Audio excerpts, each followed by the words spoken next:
Sumatin po ang biyaya, awa, habag, pagkapala, katotohanan, kapayapaan, pag-ibig mula kay Abayawa. Sa magandang umaga, tanghali, hapon, gabi, sa lahat po ng inaabot ang pangaral ng tinsanan nito sa iba't ibang panig na ng buong mundo. Pag-ibig sa atin sa buong Pilipinas, muli natin pasalamatan si Abayawa sa buhay na pinagkaloob niya sa bawat kapatid sa kapulungan, maging sa lahat po ng ating mga mahal sa buhay. Maraming maraming salamat, Abayawa. Ngayon po ay August 22, 2025 at ngayon na pong alas 4:24 ng hapon dito sa atin sa buong Pilipinas.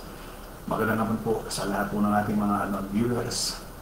Magandang hapon Luzon, Visayas at Mindanao. Magandang hapon sa lahat po ng ating mga kapatiran sa iba't ibang panig na mundo.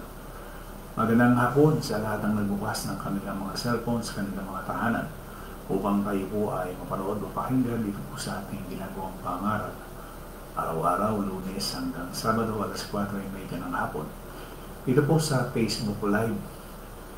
Muli po isang magandang hapon at isang mabiyayang pakinig po at loobin po ni Abayawa na magbukas siya ng pangunawa sa lahat po ng aabutin ng pangaral na ito.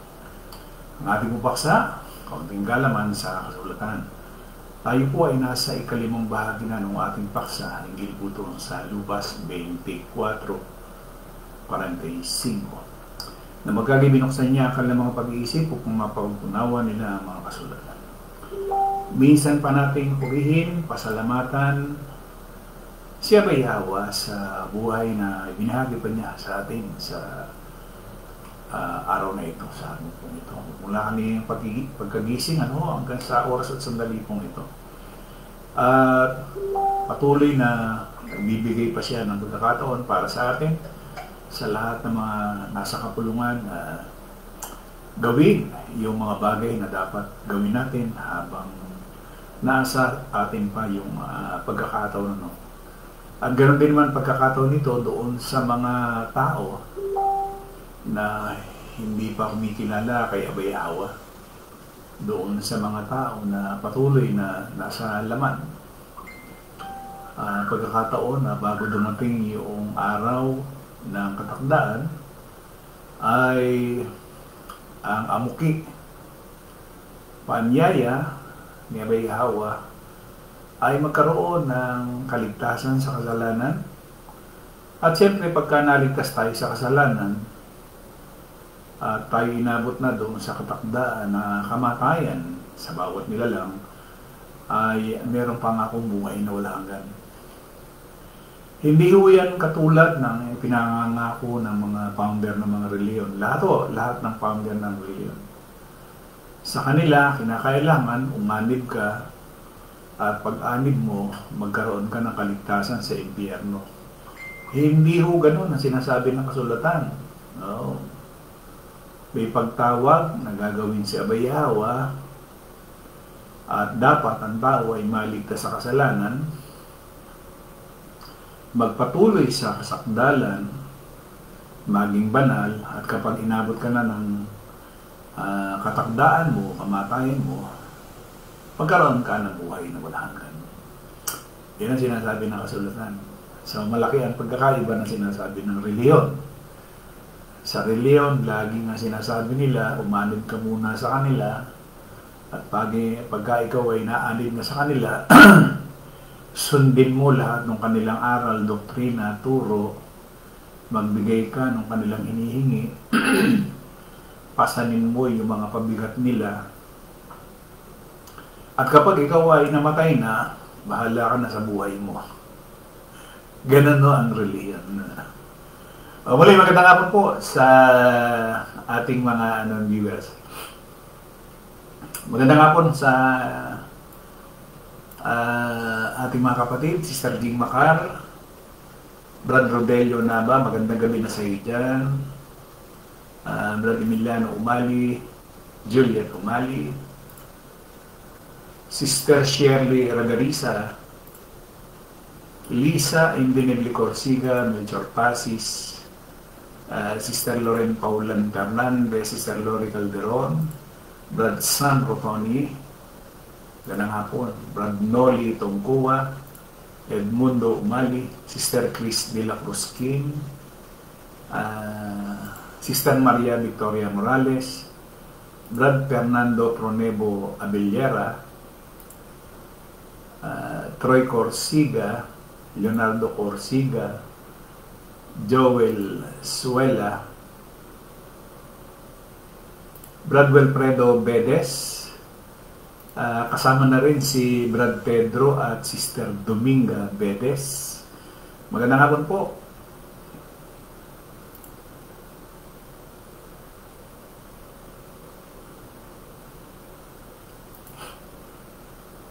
Sister Lolita Corsiga.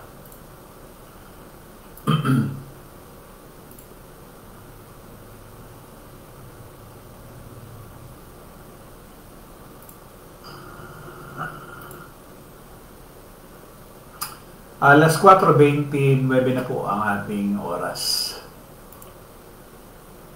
Jen L. Juarez.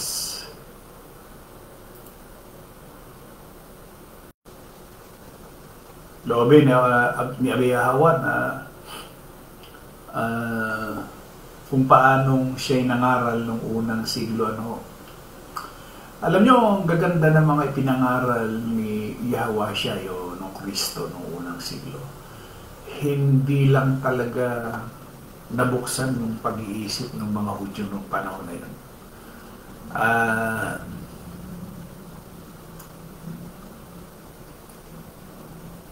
Sister Cristina Juarez. Ayan.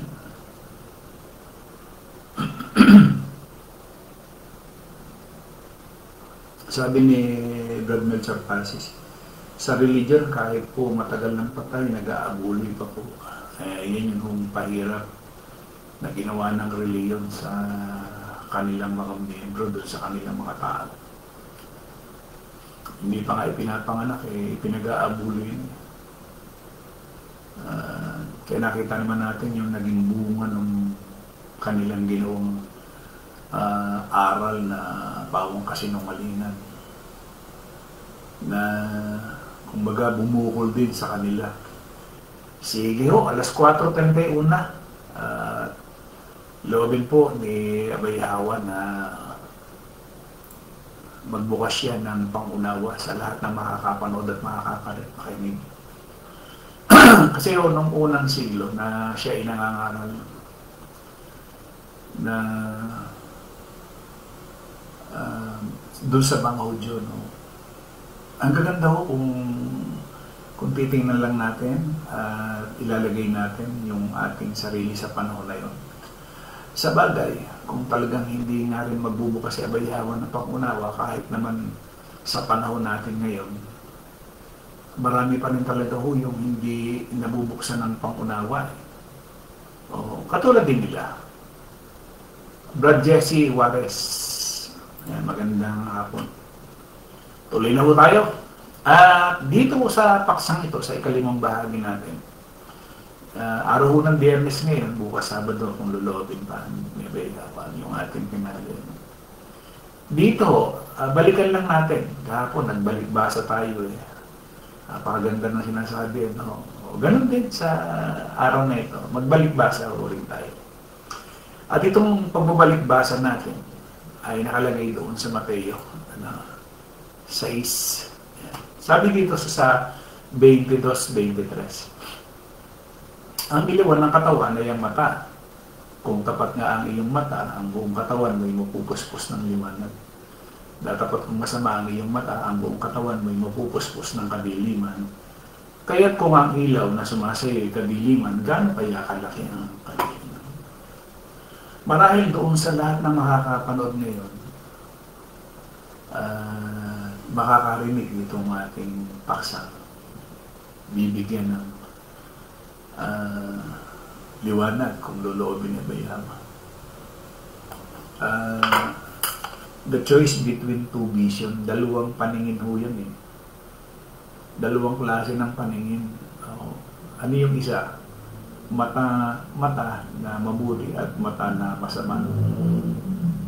Meron ba nun, Brad? Meron, Ayan na nga, nakalagay ho dyan. So, dalawang vision o dalawang klase ng paningin, isang masama at isang mabuti. Tatandaan ko natin, huli-huli, itong ating binabasa ay nangyari noong panahon ng unang siglo. No? Sabi ko sa inyo, pag binalikan natin, bakit hindi nakita ng mga Hudyo itong sinasabi niya na ito? Anong dahilan? Bakit hindi nila nakita? Siguro, ang sagot doon, ganun din, Brad. Sa panahon natin ngayon, marami rin ang hindi nakakita noong sinasabi mo. Kasi, meron nyo, 2,000 taon na nakakaraan, hindi nila nakita kung ano ibig sabihin dito, nitong the choice between two visions. Isang mabuti, isang mata na mabuti at isang mata na masama. Tingnan niyo mga kapatid. Sa liwanag ng kasulatan, ay nagiging malabo pagka ang mata mo masama. Pagka yung mata mo mabuti, maliwanag to. Itong ating pag-uusapan ngayon. No? Ano sabi ko dyan? Yun daw ilawan, sabi niya. Ang ilawan ng katawan ay ang mata. Kaya't kung ang iyong mata ay mabuti, ang iyong buong katawan mapupuspos ng liwanag. Isipin kaya natin ano. Yun daw ilawan ng katawan, yung mata. Kung ang iyong mata mabuti, ang iyong buong katawan mapupuspos ng liwanag. Ngunit kung ang iyong mata ay masama, ang iyong buong katawan mapupuno ng kadiliman. Kaya't kung ang liwanag na nasa iyo ay kadiliman, gaano kalaki ang kadiliman? Sa isang nasa laman, hindi niya mauubos maisip kung ano ibig sabihin dito kung ikaw ay nasa laman. Pero kung merong banal na espiritu na nasa iyo at magpapaliwanag, nung sinasabi niya, maliwanag. Ulitin ko. Ang ilawan ng katawan ay ang mata.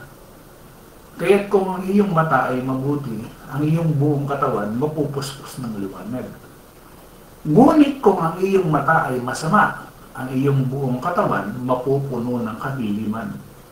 Kaya't kung ang liwanag na nasa iyo ay kadiliman, gaano kalaki ang kadiliman? Ang sarap balikan nung sinasabi niya, ang ilawan ng katawan niyang mata. Yun daw ang liwanag. Sa madaling salita, ang ideya ay ang liwanag. Ang liwanag ay pumapasok sa katawan sa pamamagitan ng mata. Paano kung bulag ang ating mga mata? Natural na mabubuhay tayo sa isang madilim na mundo. Kung gayon, kung ang iyong mata ay mabuti, ang iyong buong katawan ay magiging puno ng liwanag. So, sa likod ng pagkakaroon ng isang magandang mata, alinman sa pagiging bukas palad, bukas ang ating pag-iisip. Ano? Dito, yun ang pagiging bukas palad, katulad ni Abay Hawa.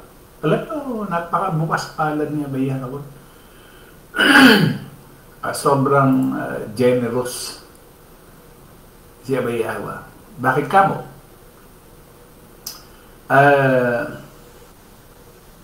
Bago likhain niya yung tao, lahat nilikha muna lahat ng kanyang pangangailangan eh.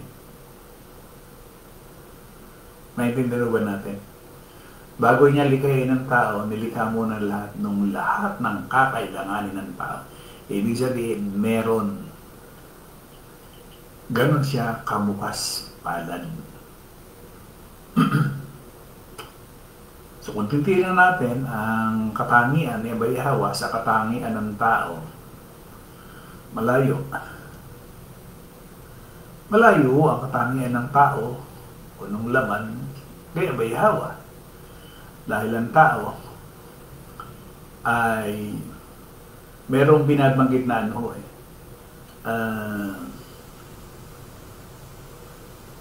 miserly. Ano ibig sabihin ng miserly? Ang tao ay makasarili or kuripot.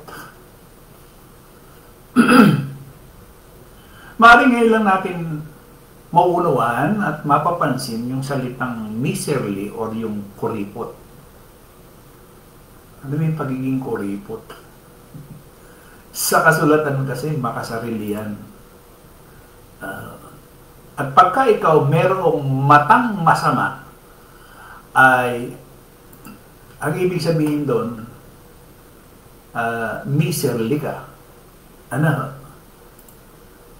Kasi hindi naiintindihan talaga ho ng tao.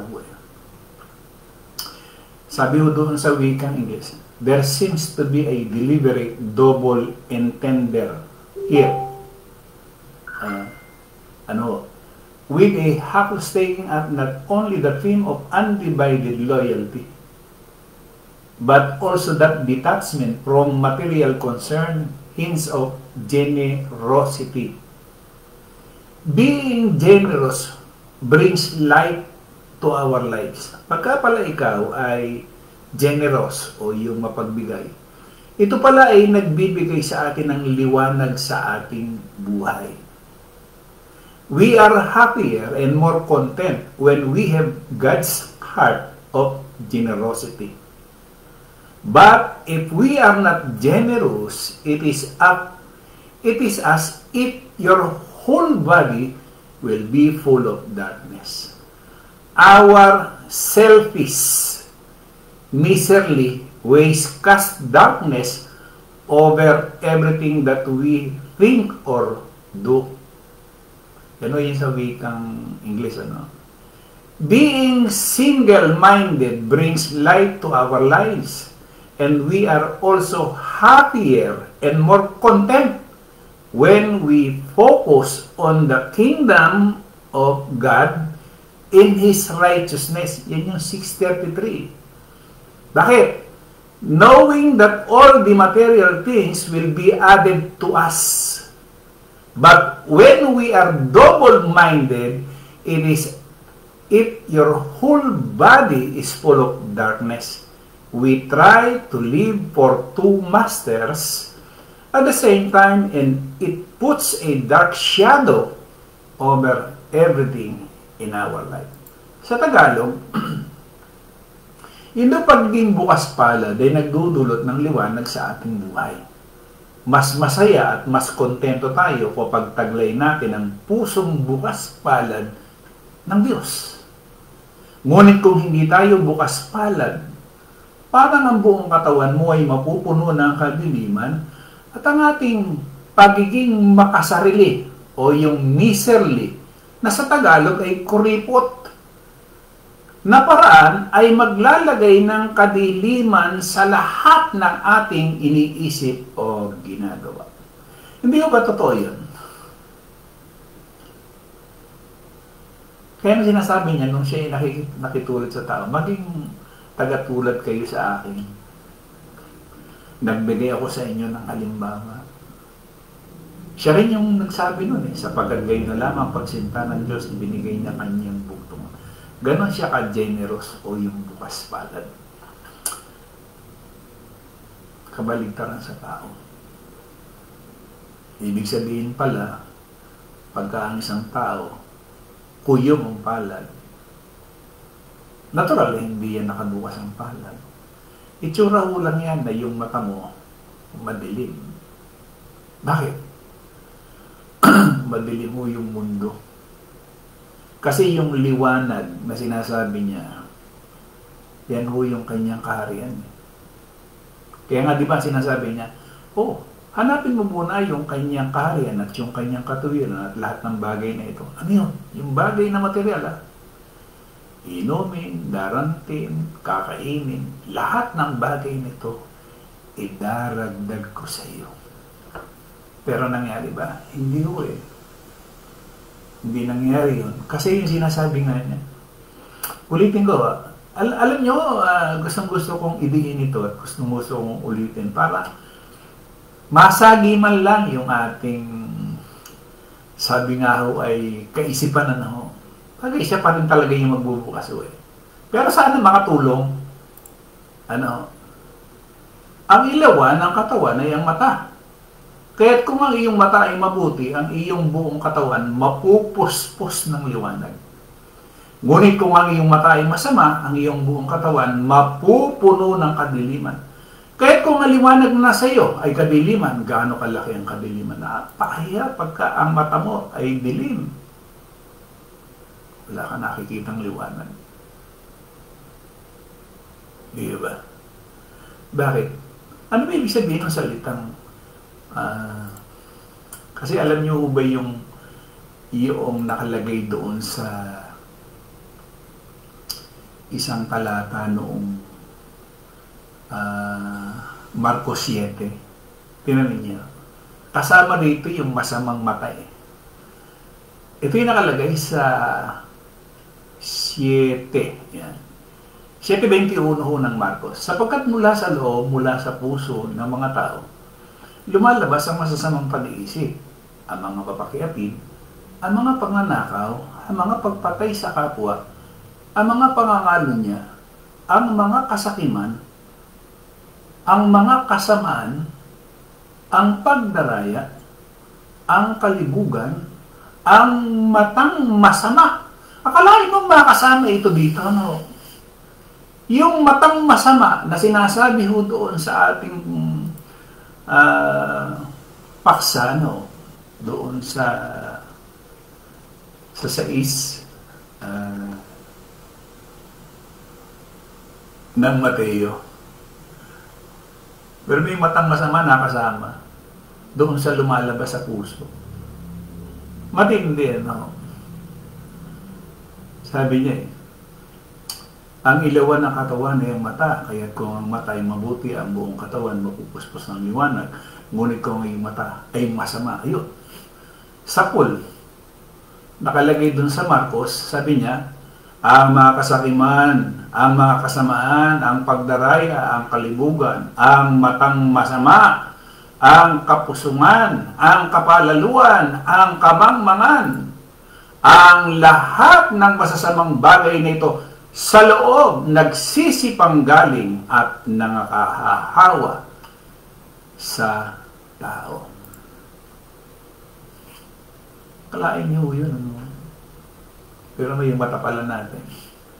Pagka yung mata natin mabuti, liwanag, yung buong katawan mo maliliwanagan.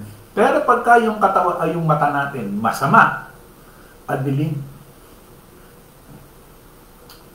Madilim. Ano? Puno ng liwanag, puno ng kadiliman. Sa anumang kaso, sinasabi sa atin ni Yahweh o sinabi noong unang siglo ni Yahweh dun sa Bangod. Ang ating mata ay nakadirekta sa mga bagay sa itaas o sa langit. Sa makatwid, puno yan ng liwanag. Pero, kapag nakadirekta sa mga bagay sa lupa, yung ating mata, puno yan ng kadiliman. Nawa-nawa na hubo natin, naintindihan na kaya ho natin. Pagka daw ho yung ating mga mata nakadirekta sa taas, so sinasag-isag yung kay Abay Hawa, ay maliwanag yan. Pero kapag yung ating mga mata nakadirekta sa lupa, puno yan ng kadiliman. Kasi may sinasabi si Pablo doon sa kanyang sulat eh. Sabi niya,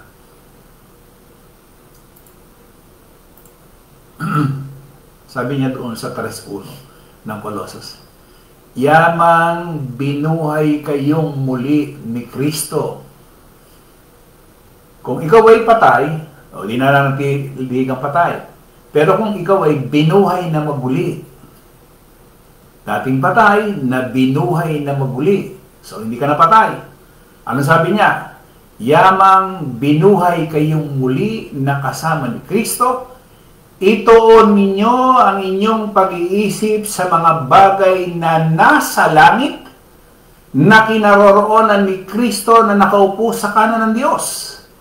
Ang mga bagay na panlangit ang isaisip ninyo, hindi ang mga bagay na panlupa. Bakit? Sapagkat namatay na kayo at ang inyong buhay na nakatago sa Diyos kasama ni Kristo.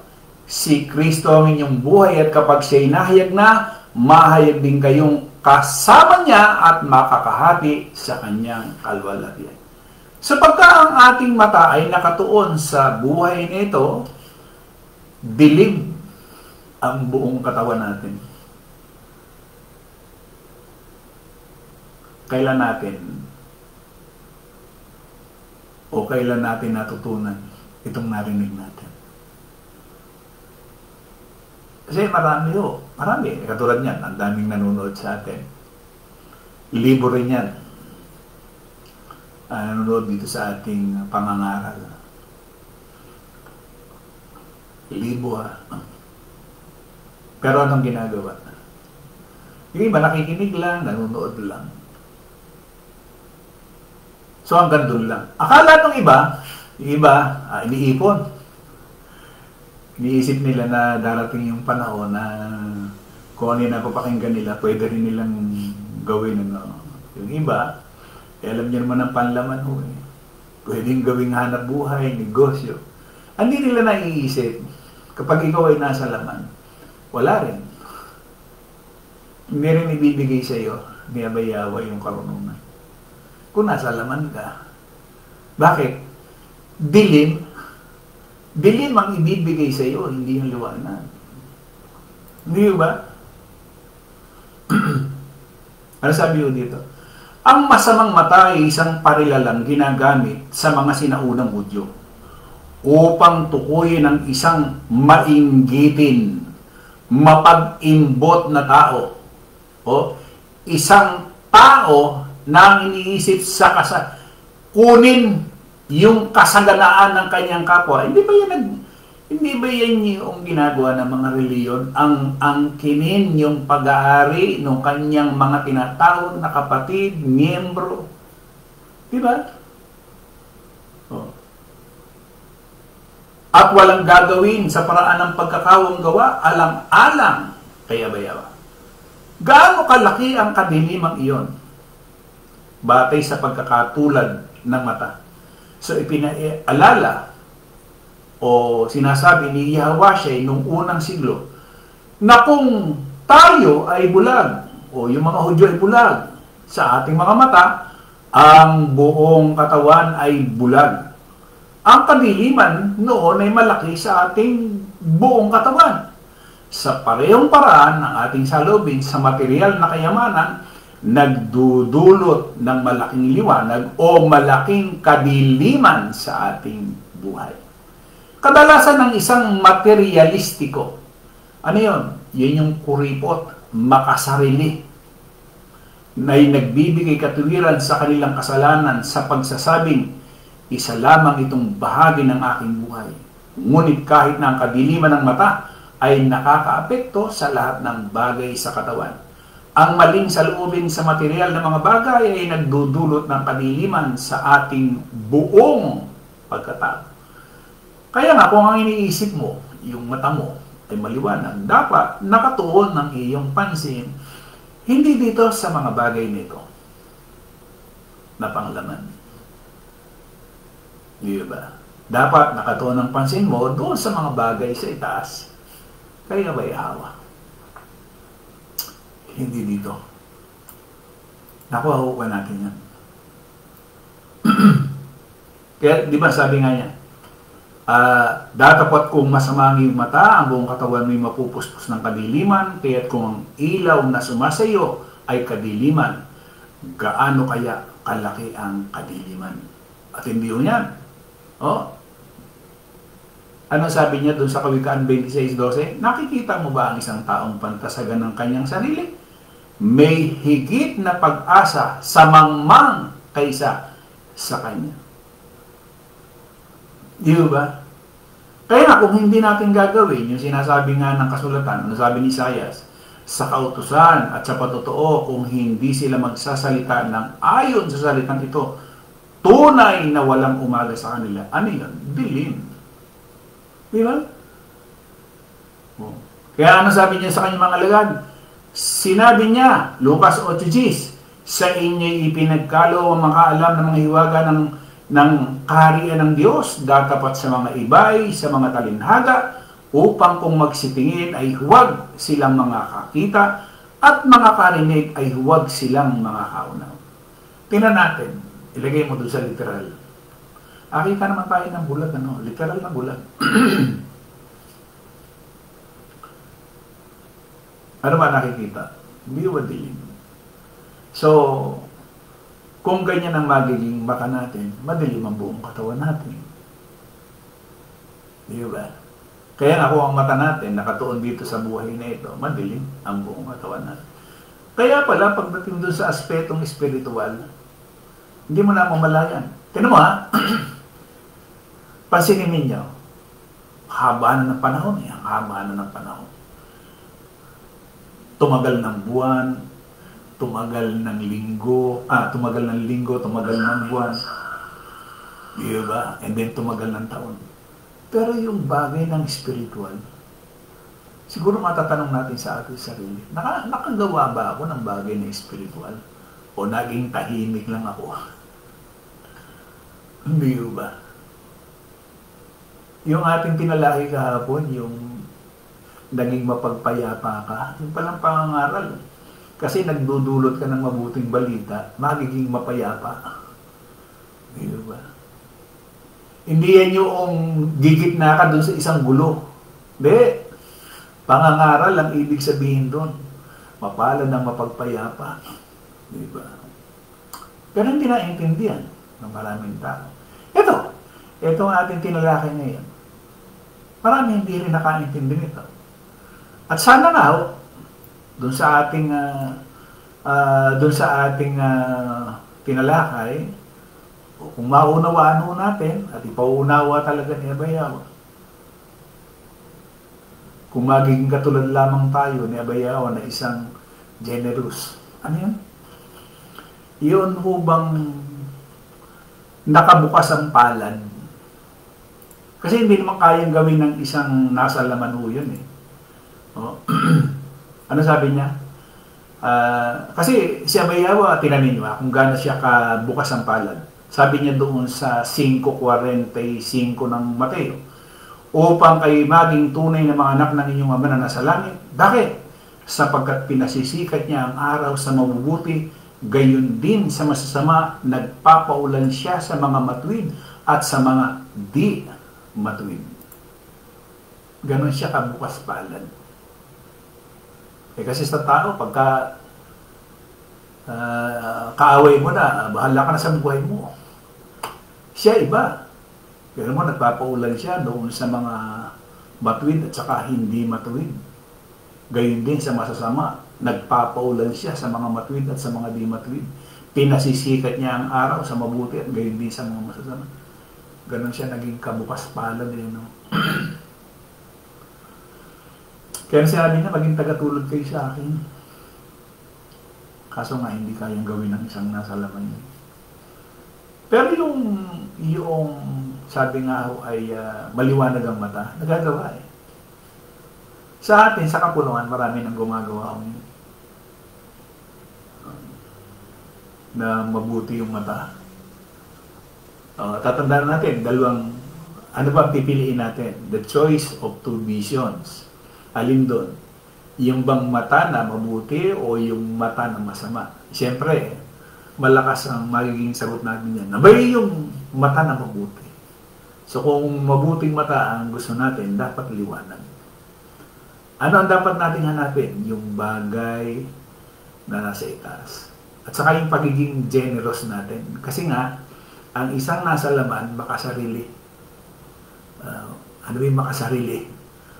Ang sinasabi ng Israel. Yun nga, yung makasarili is kuripot.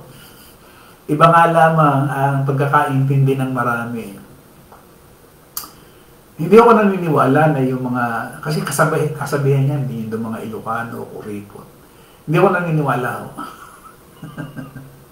Alam niyo kung bakit? Alam niyo ho ba, pag ang isang tao nagiging kuripot, nasa laman ho yun. Wala akong iniisip yan. Katulad ng mga reliyon, yung mga founder, yan ang tawag ho dyan, kuripot. Bakit? Kasi wala silang iniisip kundi yung sarili lang nila. Ang tamang termino ho doon sa mga founder ng mga reliyon, kuripot. Bakit? Yun hong ginagastos nila galing doon sa lokohan, pinagsinungalingan, pinagnakawan. Pero sa kanilang sarili, hindi ho sila talaga taglalabas. Iniaasa doon sa mga membro. May patay yung mga kapatid, yung membro din ang pagbibigay. Brad Jesse Juarez, pagbukas kang magbigay, bro, pinababalik niya ng triple. Hindi lang material, kundi spiritual. Pero totoo yan. Kasi nga, marami ho dyan ng ayaw subukan eh. Yung sinasabi niya na mas, ano sabi doon sa gawa? May binabanggit ho doon eh. Na mas mapalad ang nagbibigay kaysa tumatanggap. Hindi ba totoo yun? O siya rin na may sabi doon ho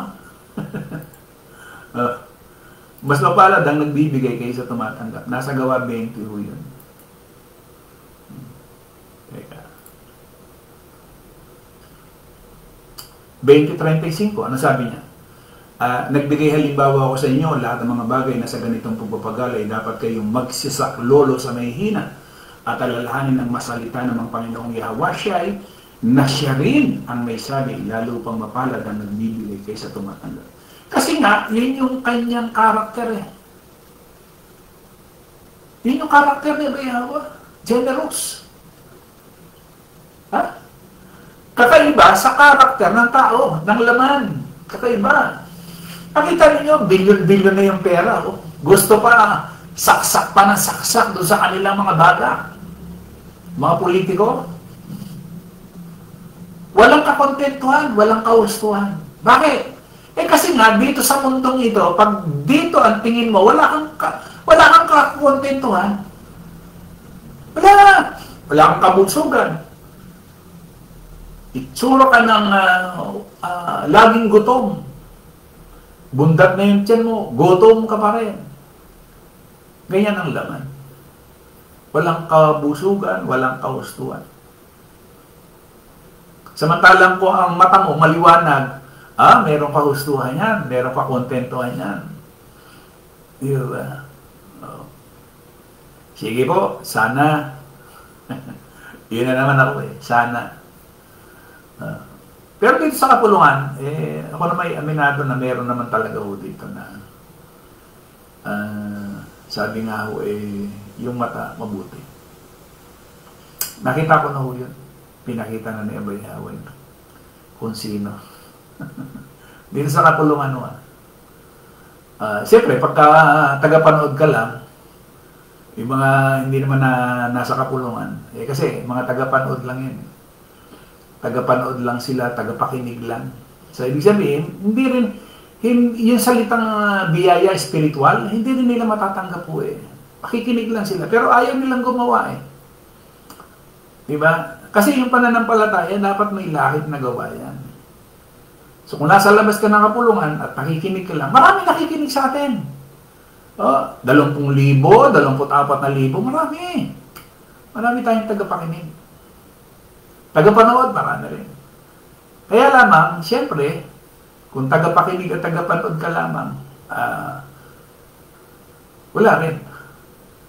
Hindi katulad nung mayroong sinasabi nga, kaya nga sinasabi ni Santiago, mga kapatid, huwag tayo maging tagapakinig lamang, kundi dapat mayroong gawa.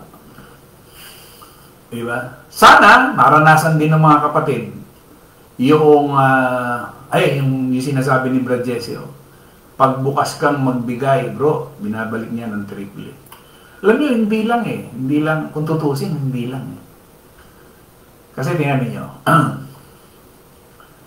yung buhay na ibinabahagi sa atin araw-araw. Yung lakas na ibinabahagi sa atin. Alam niyo ba, pagka nawala na yung buhay na yan, wala na rin. Wala na rin saysay, wala na rin silbi. Pag inalisan na Yabayhawa yung buhay na nasa atin ngayon, sabi ko nga, buting hawat, nagbibigay pa siya eh, ng pagkakataon para makagawa pa tayo ng kabutihan. Siyempre, unang-una sa kanya, ikalawa doon sa ating kapwa. Hindi ba? Sana loobin ni Yabayhawa. Masidhiyo yung aking pananalita para doon sa mga kapatid. Na maranasan din nila yung naranasan nung iba nating mga kapatid. Marami nung nakakaranas dito nung ganun yung ating sinasabi. Kaya sabi ko nga ako maaring kahapon lang nila narinig pero matagal na pala nilang ginagawa. Di ba? Brad Jesse. Pero depende rin sa intention ng puso, bro. Kasi minsan kahit nagbibigay sila, wala rin mabalik. Kasi paano nga nag-iisip sila ng balik or gain, material man or utang na loob. Instead na si Yabayhawa ang iyong magbabalik. Parang ganito yung aking ipinost nung isang araw. Ano ba ang motibo ng iyong pagbibigay? Ano ba yon? Para ba ikaw? Para ba sa iyong sariling kalwalhatian? O kalwalhatian ni Yabayhawa kaya ka nagbibigay? Alin doon? Tama yung sinasabi ni Brad Jesse. Kasi marami talaga nagbibigay, mali ang motibo. Self-righteousness. Sariling kalwalhatian. Samantalang kung kalwalhatian ni Yabayhawa, kaya ka nagbibigay para malwalhati si Yabayhawa, para maraming magpasalamat kay Yabayhawa. Kasi yung ibinibigay natin, ibinabahagi rin natin. Di ba? Hindi naman tayo katulad ng reliyon na para sa kanya lang. Di ba? Binabahagi rin natin para maisip ng mga kapatid na nabahagihan na totoo pala na talagang si Yabayhawa nagkakaloob. Di ba? At yun naman napagkalooban, napagkalooban ka. So, alam mo ngayon ang pakiramdam ng isa kang pinagkalooban. Di ba? So, ganon din. Anong gagawin ko nung napagkalooban ako? Aba, hindi gagawin ko rin. Magkakaloob din ako dahil iba yung naramdaman ko nung ako'y pagkalooban. Iba ang pakiramdam, di ba? Na ikaw ay pinagkalooban, iba yung pakiramdam yan. So, iba rin yung pakiramdam na ikaw naman yung nagkaloob. Nagbigay. Ano sabi? Mas mapalad na nagbibigay kaysa tumatanggap. Di ba? Kung mapalad ka at nabigyan ka, mas mapalad yung nagbibigay. Di ba? Ang sarap ng pakiramdam na ikaw ay nabigyan, naabutan. Di ba? Pero alam niyo mong mas masarap ang pakiramdam na ikaw ay nagbigay. Bakit? Kasi, ano sabi niya? Maging tagatulad kayo sa akin. Ibig sabihin, nagaya natin si Yabayhawa doon sa pagiging bukas palad niya. Pero yung maging katulad ka ni Yabayhawang bukas palad, hindi ka naging kagaya ng nasa laman na may matang masama. Pero pagka pala yung matang masama mo, pero nasa puso, galing sa puso yun Hindi ka rin pala paghaharian ni Yabayhawa. Ano yung binasa kanina? Marcos 7, ito daw yung ano sabi yun rito? Nakakahawa sa tao. Walang anumang nasa labas ng katawan ng tao papasok sa kanya ay makakahawa sa kanya datapot ang mga bagay na nagsisilabat sa tao yun ang nakakahawa. Ano yung nakakahawa? Nakapagpapasama sa tao.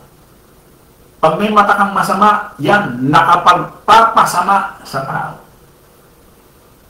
Sige ho. Muli, salamat kay Yabayhawa. Loobin na magbukas yan ng pang-unawa at magbukas yan ng pag-iisip sa hapong ito, sa lahat ng nakarinig. Kahit wala siya sa kabulungan, sana loobin ni Abay Awa.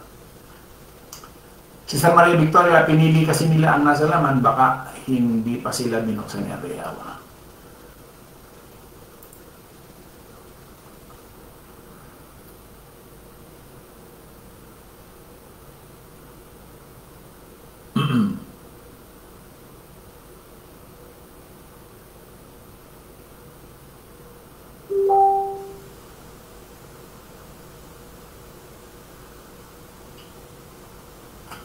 Rosly Bando, Sister Shirley Bando Abrera, Brad Fortunato Juarez, Jinquindo Berke Lopez, Sister Vivian Bando Humana, Bradnel Umali, Sister Elizabeth Benz, magandang hapon.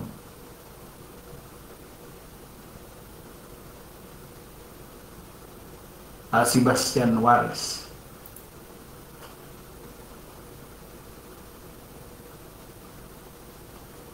Ayun. Sige po. Loobin po ni Bayawa. Bukas ituloy po natin. Ang paksa natin, hindi tayo nalalayo ha. Ang paksa natin ng maggagay, binuksan niya ang kanilang mga pag-iisip upang mapapunawa nila ang mga kasalanan. Alam niyo ho ba, kung yung mga Hudyo noong unang siglo, ganito ang naramdaman nila nung marinig nila yon. Sarap eh. Di ba? Pero kung katulad nun, ang nangyari, kabaligtaran. Habang sinasabi niya yung katotohanan, iba yung pangunawa na nasa isip ng mga Hudyo. Ang ipako siya at patayin. Di ba? Pero kung sana nga, kung ganito yung pagbubukas niya, sarap ng isang nabuksan ng pag-iisip ng pangunawa. No. Ay, purihin ka, Abay Awa. Rosely Bando, mga politiko, Brad, walang awa sa kapwa-tao.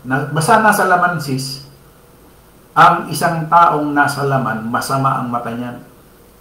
Basta nasa laman, hindi ko na sisinuhin. Kay politiko, wala siya, hindi siya politiko.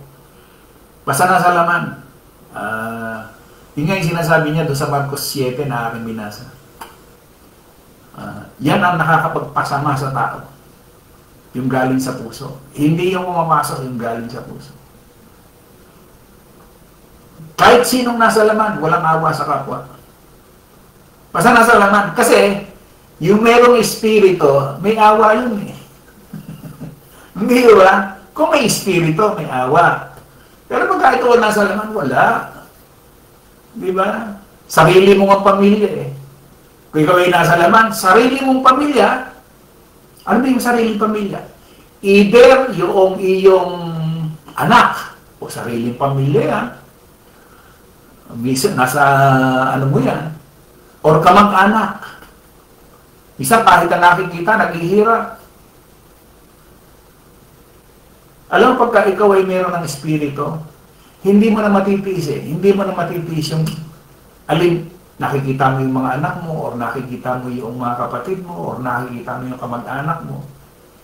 Hindi mo matitiis, lalo't meron ka, hindi matitiis yan. Kung meron kang espiritu. Pero pagka ikaw ay nasa laman, itsura ng bato ang puso mo. Kaya na sinasabi nga eh, papalitan ko ang inyong pusong bato ng pusong laman. Diba? Sabi ni Ezekiel, sa aklat ni Ezekiel. Kaya pagka hindi napalitan yan, wala ho. Jeloy Prince Lawag, nabasa ko na yun bro.